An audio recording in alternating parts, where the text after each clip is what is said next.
Om Swastiastu, selamat sore, selamat berjumpa kembali di video pembelajaran untuk mata kuliah menggambar rekayasa struktur bangunan 2 bagi mahasiswa program studi teknik sipil Fakultas Sains dan Teknologi Universitas Ngurah Rai.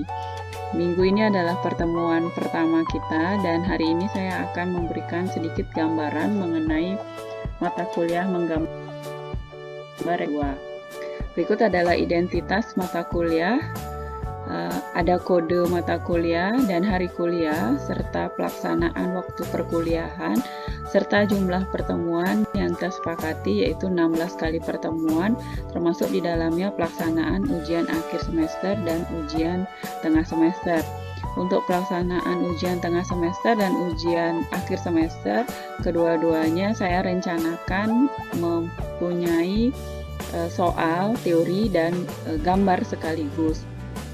Kemudian deskripsi singkat mata kuliah ini yaitu mahasiswa akan diberi pengenalan pada aturan-aturan dan standar-standar gambar teknik termasuk mengenai ukuran gambar, skala, dan dokumen gambar secara lebih detail dibandingkan pada mata kuliah sebelumnya yaitu menggambar rekayasa struktur bangunan 1. Kemudian pada mata kuliah ini teknik penggambaran gambar arsitektural, struktural, mekanikal, dan elektrikal difokuskan pada bangunan 2 lantai atau berlantai lebih dari 1. Unsur CPMK yang pertama adalah mampu mengkomunikasikan pemikiran dan hasil perancangannya dalam bentuk grafis, tulisan, dan model yang komunikatif dengan teknik manual maupun digital. Kemudian menerapkan pemikiran yang logis, kritis, sistematis, dan inovatif dalam konteks pengembangan atau implementasi ilmu pengetahuan dan atau teknologi sesuai dengan bidang keahliannya. Sama seperti menggambar rekayasa struktur bangunan 1 sebenarnya, tetapi pada menggambar rekayasa struktur bangunan 2 penekanannya lebih kompleks lagi, lebih luas lagi. Saya juga memperkenalkan ketentuan selama perkuliahan kita karena perkuliahan dilakukan secara online, maka ada beberapa peraturan yang harus saya ingatkan kembali bahwa kuliah akan dilakukan secara daring atau di dalam jaringan atau online dengan berbagai macam kombinasi platform atau software. Contohnya adalah WhatsApp Group, kemudian Sunari, YouTube, dan Google Classroom.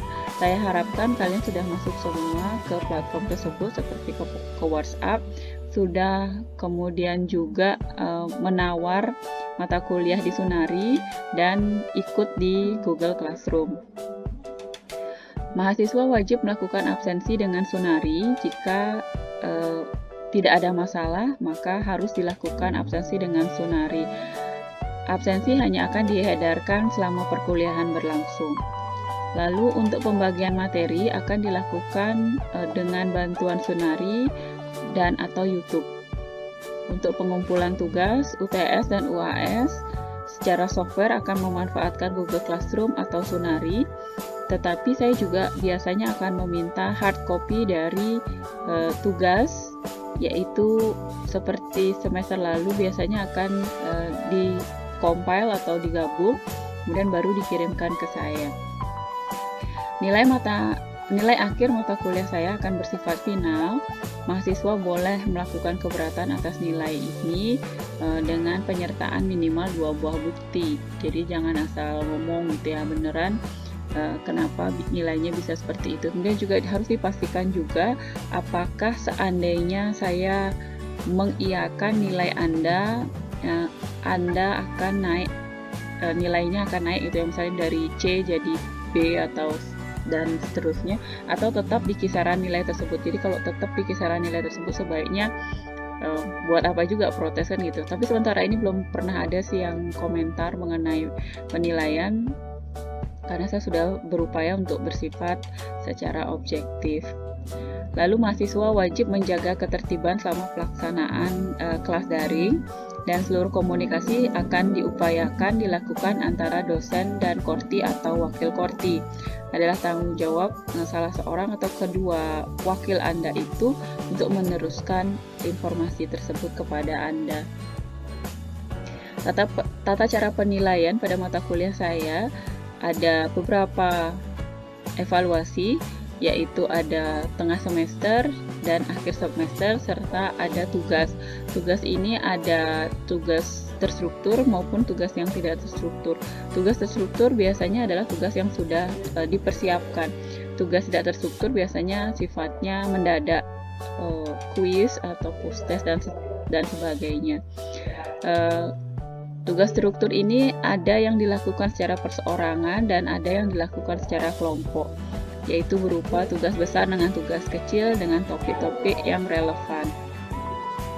Tugas akan dikumpulkan dalam bentuk hard copy dan soft copy, seperti juga pada mata kuliah menggambar rekayasa struktur bangunan 1 yang lalu. Peserta yang saya ketahui mengerjakan tugas orang lain atau mahasiswa lain atau dikerjakan tugasnya sehingga tidak mampu mempertahankan kemampuannya, mempertanggungjawabkan kemampuannya, maka saya berhak untuk menganggap peserta tersebut indisipliner dan tidak memperkenankannya mengikuti ujian.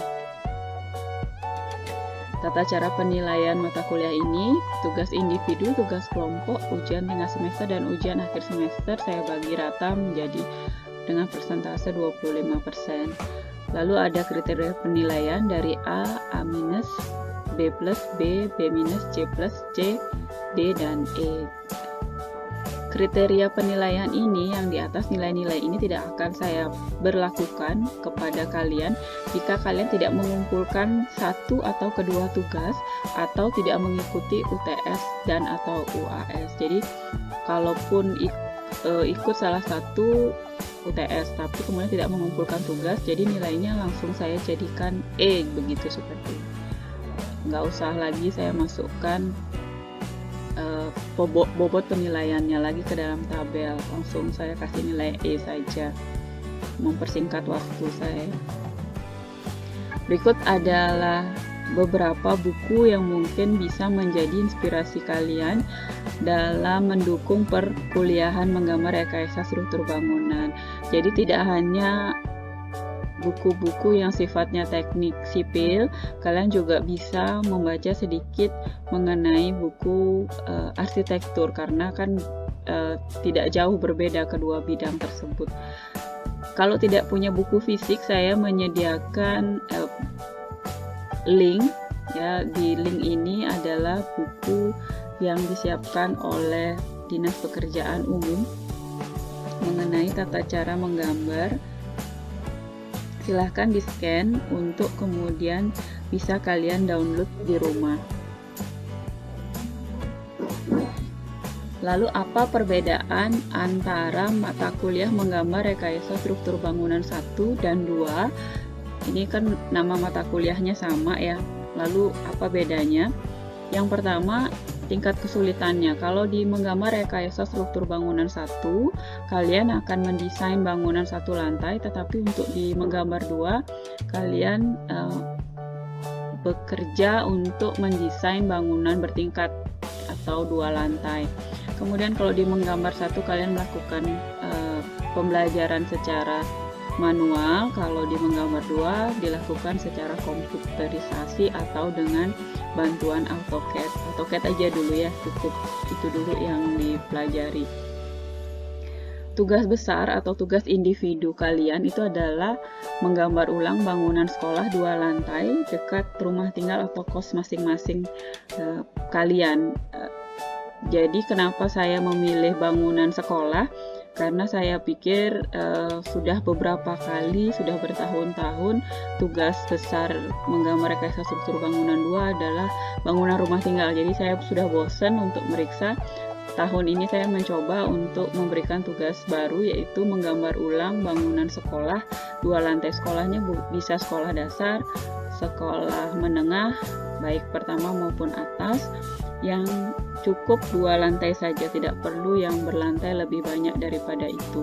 Boleh sekolah negeri, boleh sekolah swasta, dengan satu catatan bahwa kalian diizinkan untuk melakukan pengambilan data atas ukuran-ukuran gambar yang harus kalian salin nantinya. Jadi jangan nyuri-nyuri untuk melakukan penggambaran. Jadi kalian yang pertama itu mungkin mengidentifikasi dulu sekolah dasar, sekolah menengah pertama atau sekolah menengah atas di dekat tempat tinggal kalian, karena kan kita sedang pembatasan kegiatan, jadi mungkin kalian bisa memilih yang dekat-dekat saja. Lalu pendekatan kepada pihak sekolah, apakah diizinkan untuk melakukan pendataan terhadap bangunan sekolah. Dan ini dalam rangka tugas mata kuliah, dan jika diperlukan surat pengantar dari kampus, silahkan kalian datang ke kampus untuk mencari surat pengantar yang dimaksud. Tapi kalau seandainya tidak diperlukan, ya misalnya kenal dekat dan bisa meyakinkan bahwa penggambaran ini tidak membawa kemana-mana, tidak dibawa kemana-mana, hanya untuk tujuan studi ya, dan diizinkan, ya kenapa tidak. Satu sekolah digambar ulang oleh satu mahasiswa, jadi beda-beda sekolahnya, jangan satu sekolah sama, kan sama aja dong nanti. Kita mulai dulu kuliah hari ini. Kita cukupkan dulu mengenai perkenalan mata kuliah menggambar rekayasa struktur bangunan 2. Sekarang kita mulai mengenai istilah-istilah dalam menggambar. Apa itu KDB, apa itu KLB, sesuatu hal yang kalian mungkin akan sering dengar ketika kalian mulai merancang bangunan sendiri. Kalau kemarin di menggambar 1 kalian nggak mikirin KDB dan KLB karena kalian juga mencontoh bangunan yang sudah ada.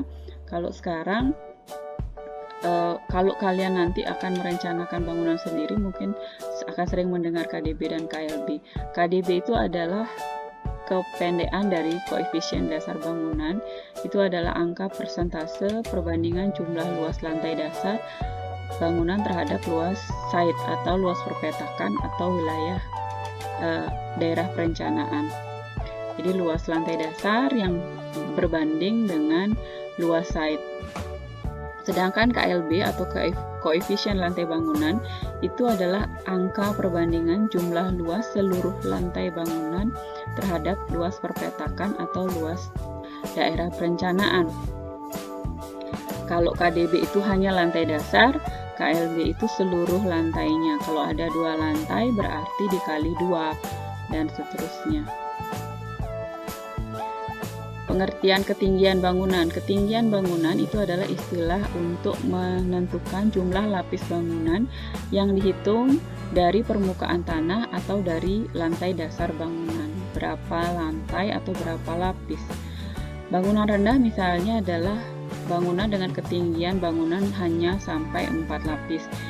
Bangunan sedang adalah bangunan dengan ketinggian 5-8 lapis, dan bangunan tinggi adalah bangunan dengan ketinggian bangunan di atas 8 lapis. Tetapi di beberapa tempat definisi ini mungkin sedikit berubah, karena di Jakarta misalnya, atau kamu pergi ke Hong Kong, bangunan tinggi itu adalah bukan di atas 8 lapis. Bangunan sedang itu bukan sampai 8 lapis. Kalau di sana perencanaannya itu karena lahannya terbatas, mungkin di atas 20 lantai baru dibilang bangunan tinggi. Begitu juga di tempat lain. Definisi ini masih bisa cair. Lalu ada istilah garis sempadan jalan. Itu adalah garis rencana yang ditetapkan dalam rencana kota. Kalau di menggambar rekayasa struktur bangunan 1, saya minta untuk menghitung garis sempadan bangunan, maka di sini saya akan jelaskan mengenai pengertian garis sempadan bangunan. Itu adalah garis batas yang tidak boleh dilampaui oleh bangunan ke arah garis sempadan jalan yang telah ditetapkan. Jadi berapa garis sempadan bangunan yang ditetapkan di daerah tersebut, di wilayah tersebut, itu yang harus kamu taati, jangan dilanggar. Jarak bebas samping itu adalah ruang terbuka minimal pada sisi samping bangunan terhadap garis sempadan bangunan dan batas perpetakan atau pekarangan yang harus dipenuhi sesuai jenis peruntukan dalam rencana kota. garis bebas belakang adalah ruang terbuka minimal pada sisi belakang bangunan terhadap batas pekarangan dengan panjang ruang tertentu yang juga harus dipenuhi sesuai dengan jenis peruntukan. Kadang-kadang jarak bebas samping dan jarak bebas belakang itu ketat pada daerah-daerah dengan peruntukan bangunan umum. Jadi digunakan juga dengan sebagai akses untuk pertolongan terhadap kebencanaan, kebakaran, atau akses keluar kalau misalnya ada gempa bumi dan sebagainya. Kalau bangunannya mepet, bangunan umum mepet, biasanya mepet tetangga, samping kanan kiri dan belakangnya mepet, akan sulit untuk menyelamatkan orang. Kalau bangunan umum kan biasanya jumlah penggunanya lebih banyak ya. Ini contoh bangunan 2 lantai, tidak sekolah sih, tetapi mungkin kira-kira seperti ini. Bangunan 2 lantai berbeda dengan bangunan 1 lantai yang kalian bikin di menggambar rekayasa struktur bangunan 1 kemarin. Bagaimana dengan target tugas? Paling tidak saya akan butuh site plan, denah lantai 2, 2 buah tampak, 2 buah potongan, dan rencana-rencana serta detail. Di antara tersebut mungkin ada tambahan gambar lain yang kamu mau pelajari, kamu mau kumpulkan juga nggak masalah, tetapi hanya ini saja yang akan saya fokus berikan penilaian. Lalu ada kriteria penilaian, originalitas dari desain gambar. Walaupun sifatnya menyalin, akan ada kasus-kasus di mana bisa saja sekolah memerlukan bantuan kamu untuk melakukan perencanaan ulang, atau kamu mempunyai ide atau inspirasi untuk mengembangkan tugas tersebut menjadi lebih baik. Itu juga menjadi nilai tambah. Lalu ada kesesuaian persyaratan desain, tentu ini yang perlu diasistensikan lebih sering, dan kelengkapan gambar-gambar yang sudah saya minta.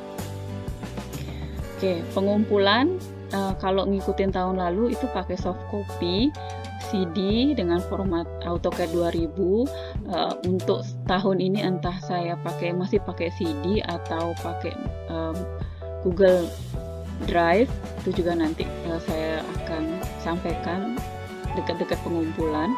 Lalu kalian juga tetap harus melakukan hard copy dengan mengeprint tugas tersebut di atas kertas HVS A3 dengan perencanaan pada cover dan ada kop serta warna covernya merah. Dikumpul pada saat pelaksanaan UAS. Jika pelaksanaan UAS seperti menggambar 1, maka kalian akan punya waktu sampai seminggu kemudian baru untuk mengumpulkan bersama-sama dalam satu kelas.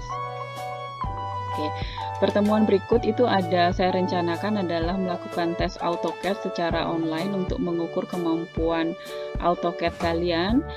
Tidak saya masukkan nilai, tetapi menjadi masukan kepada saya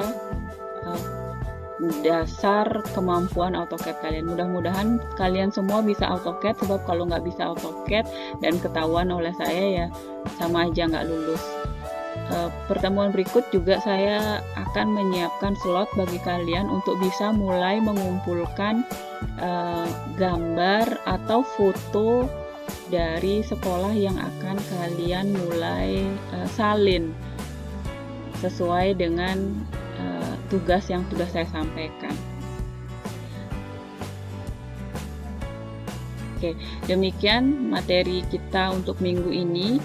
Silahkan nanti di absen di Sunari, mudah-mudahan bisa ngabsen di Sunari. Kalau nggak bisa ngabsen di Sunari, harus nunggu Sunarinya agak malam mungkin. Lalu mulai mempersiapkan untuk minggu depan. Bisa dicek nanti di GCR atau di WhatsApp group untuk target minggu depan. Demikian saya sampaikan, sampai ketemu lagi. Om Santi Santi Santi Om.